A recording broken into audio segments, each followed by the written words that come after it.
பருப்பு வேக வச்ச குக்கர்லேயே பருப்பை எடுத்து மாற்றிட்டு எண்ணெய் சேர்த்துக்கலாம் தேவையான அளவுக்கு. நான் ஒரு 4 ஸ்பூன் எண்ணெய் சேர்த்துருக்கேன், சின்ன ஸ்பூனுன்றதால.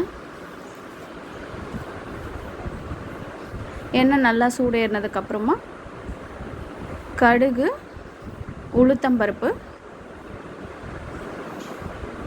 போட்டு தாளிச்சிக்கலாம். அது நல்லா பொரிஞ்சதுக்கப்புறமா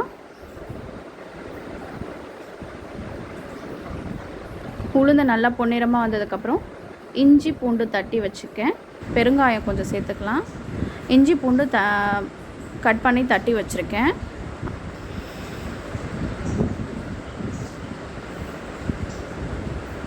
இஞ்சி பூண்டு விழுது சேர்த்துக்கலாம் தட்டி வச்சுருக்கிறதையும்.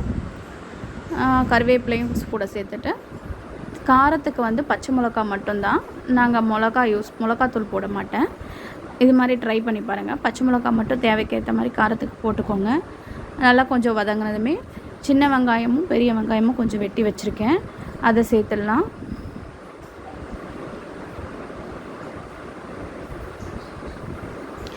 இது வதங்கிறதுக்கு தேவையான அளவு உப்பு சேர்த்துடலாம். உப்பு சேர்த்தோன்னா சீக்கிரமாக சின்ன வெங்காயம்லாம் வதங்கிடும். உப்பு சேர்த்துடலாம். உப்பு சேர்த்து நல்லா வதங்கட்டும். வதங்கினதுக்கப்புறம் தக்காளியை சேர்த்துடலாம்.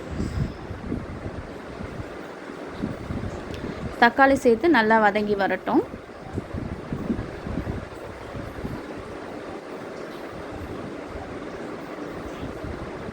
இப்போ நல்லா வதங்கிடுச்சு. இப்போது கேரட்டும் பீன்ஸும் வெட்டி வச்சுருக்கேன் சின்ன சின்னதாக, அதையும் சேர்த்துடலாம்.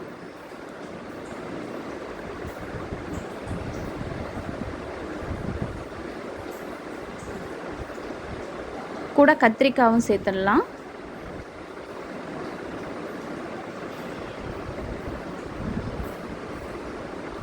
இது மாதிரி பொங்கலுக்கு ட்ரை பண்ணி பாருங்கள், நல்லாயிருக்கும் சாம்பாரோட டேஸ்ட்டு.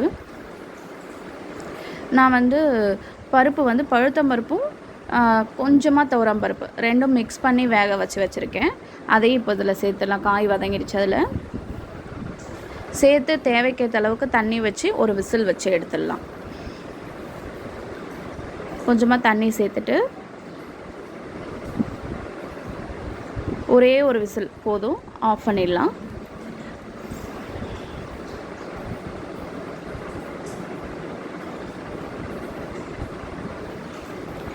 ஒரே ஒரு விசில் வந்துடுச்சு. இப்போ ஆஃப் பண்ணி ஃப்ரெஷ்ஷாக இறங்கினதுக்கப்புறம் குக்கரை ஓப்பன் பண்ணிடலாம். இப்போ வந்து லைட்டாக சூடு ஏற்றிக்கிட்டு கொத்தமல்லி போட்டு ஆஃப் பண்ணிடலாம். இந்த டைம் உப்பு செக் பண்ணிக்கோங்க. கொத்தமல்லியை தூவிட்டு கொஞ்சம் கொதிக்கிட்டோன்னு ஆஃப் பண்ணிட்டோன்னா நம்மளுக்கு பொங்கலுக்கு, இட்லிக்கு எல்லாத்துக்குமே நல்லாயிருக்கும். சாம்பார் ரெடி ஆகிடும். இப்போ சாம்பார் நம்மளுக்கு ரெடி. கேஸ் ஆஃப் பண்ணி நாங்கள் பொங்கலுக்கு பண்ணியிருக்கோம். இது மாதிரி ட்ரை பண்ணி பார்த்துட்டு உங்கள் கமெண்ட் சொல்லுங்கள், லைக் பண்ணுங்கள்.